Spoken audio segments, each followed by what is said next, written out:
How do you say on in French? The word on in French is sur. Sur. For example, ton livre est sur la table. Ton livre est sur la table. Your book is on the table.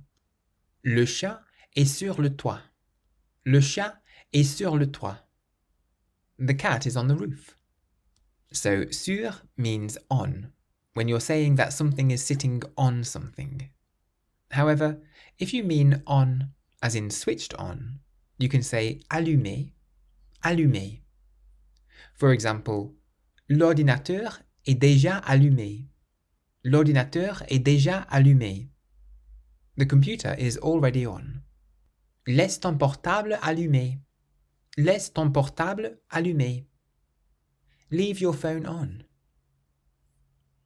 If you want to learn to speak French, you can get my course 3-Minute French by going to www.3minlanguages.com. And if you use the code WELCOME on checkout, you can get a discount. Rooted in meaning. Sur comes from the Latin word super, meaning above or over. If you think of Superman as being over man. So when something is sur la table in French, it's over the table.